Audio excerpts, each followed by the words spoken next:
Hello বন্ধুরা, চলে এসেছি নতুন একটা ভিডিও নিয়ে। আজ ছিল রান্না পুজোর ইনভিটেশন, আর সেটা ছিল পায়েলদের বাড়ি। তো পরের দিন মঙ্গলবার বিশ্বকর্মা পুজোর দিন আমার অফিস ছিল, তাই সোমবার রাতেই চলে গেলাম রান্না পুজোর খাবার খেতে।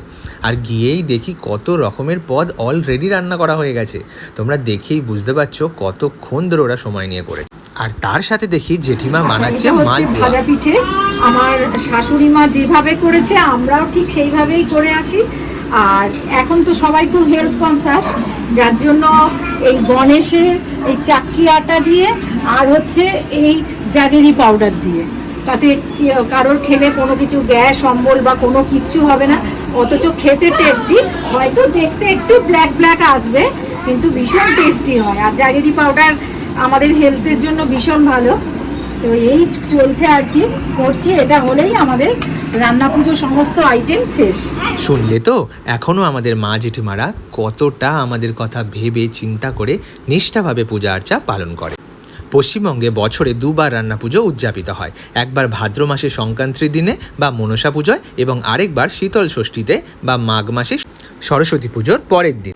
আর চোখের সামনে এরকম গরম মালপোয়া ভাজা দেখে লোভ সামলে কি রাখা যায় বলো? আহা, যেন স্বর্গ। তারপরেই রোজের সাথে একটু খেলা করে নিলাম।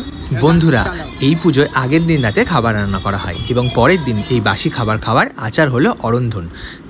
অরন্ধন মানে তোমাদের বলাই হয়নি, মনসা পুজোর একটি অবিচ্ছেদ্য অঙ্গ হলো অরন্ধন বা রান্না পুজো। পশ্চিমবঙ্গের বিভিন্ন জায়গায় বিভিন্ন রকমভাবে এই পূজা পালন করা হয় এবং কোথায় কোথাও এটা আশ্বিন খাওয়া উৎসব বা বুড়ো রান্না হিসাবেও প্রচলিত। রান্নাঘরের উনান হলো মা মনসার প্রতীক, তাই প্রাচীনকালে হিন্দু গৃহিণীরা পরিবারের কল্যাণ এবং সাপের ভয় থেকে মুক্তি পাওয়ার জন্য এই পূজা পালন করে থাকে। তবে উনান পূজার জন্য কাশফুল কিন্তু খুবই গুরুত্বপূর্ণ ভূমিকা পালন করে থাকে।